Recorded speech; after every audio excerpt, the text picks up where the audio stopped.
Let's start with The Handmaid's Tale to bring us down to earth a Bring bit. us back down to earth.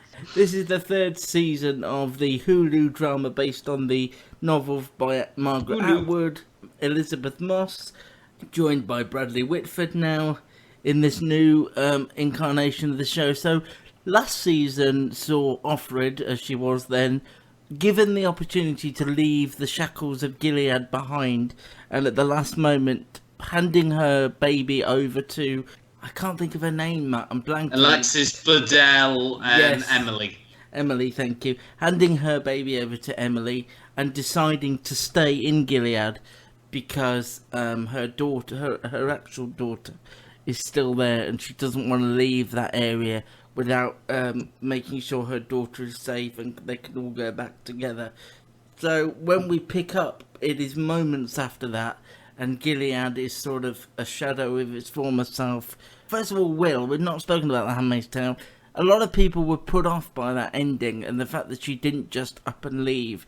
Obviously, for it to continue, she had to sort of stay there. But how did you feel narratively that sat with you? I sort of feel a bit on the fence about it. Because on the one hand, yeah, it makes sense for her as a character because she obviously to look after her daughter and find her daughter. I get it in that sense. But in the other, it feels like, well, you know, you're in a sort of like a situation in a society, and all right, it's a crumbling society that has oppressed you for so long. Why would you want to stay?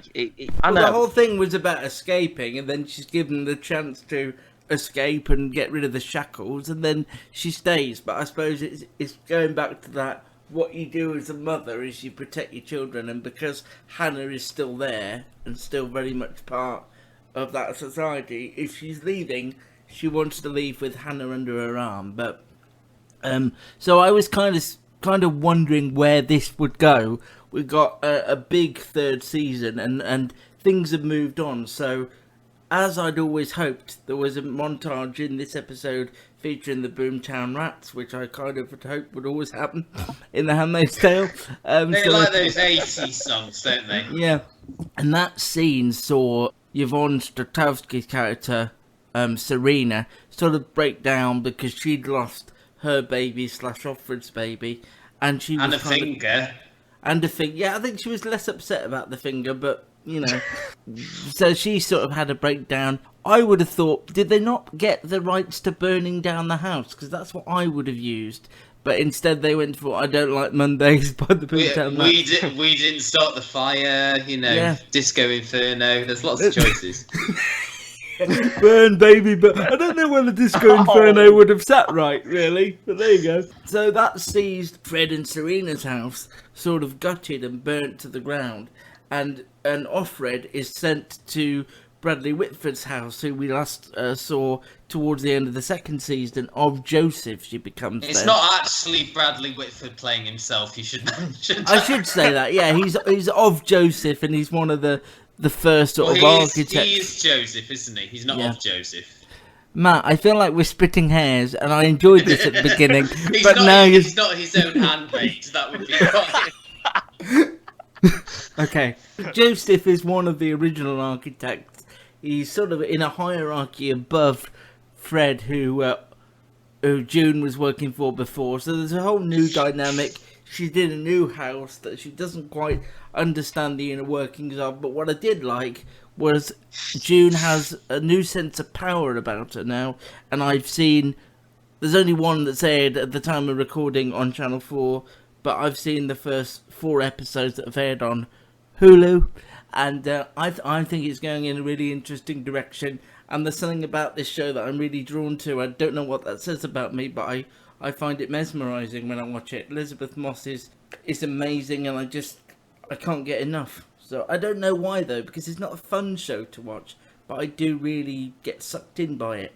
Matt, how do you feel? I don't think it's as bleak as it once was. Like she's got a sense of empowerment to her, I think. Which carries you along. The first season, setting it up, which was based on the book as well, was relentlessly bleak. I suppose, in a way, it's an odd comparison, but you could sort of make the comparison to Game of Thrones in that, you know, when they've gone away from the books, it's become a little bit more positive. You had more scenes in Canada last year with the husband and Moira.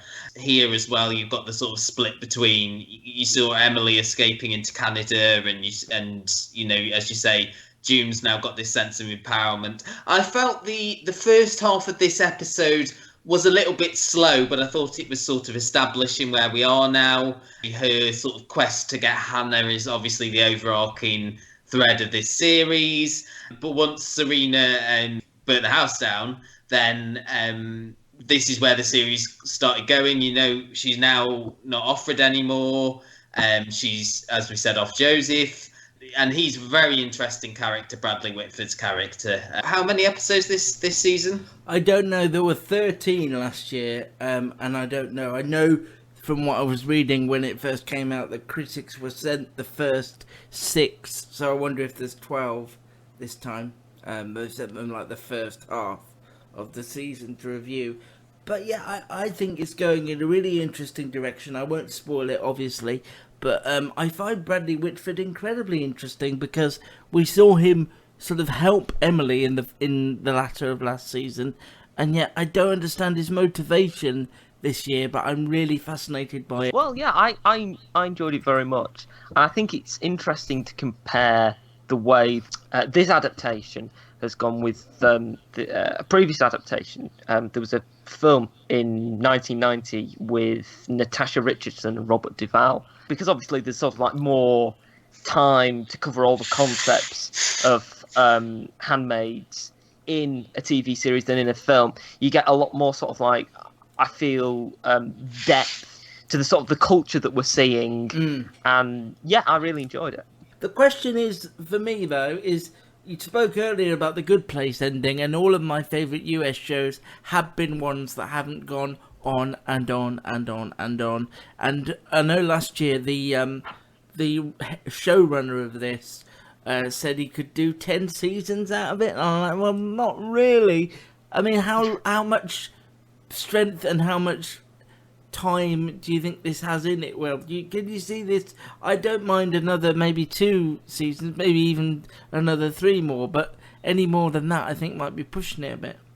I think you're right. I think 3 would probably be a push. I think you could probably got another 2 seasons out of it, but I don't think like 10 seasons, unless the focus of the series changed, perhaps to skipping forward into the future, perhaps showing the world developing through the eyes of another character. But I don't think you could do it. Yeah, I mean, we did speak, because when the focus was on Alexis Bledel a bit last year, I did wonder whether how we would progress would be a focus on another Handmaid. But I did also say, for me, Elizabeth Moss is such the draw that if she was in the background or, heaven forbid, killed off, I don't think it would have the same resonance with me, and I wouldn't feel the same connection to it.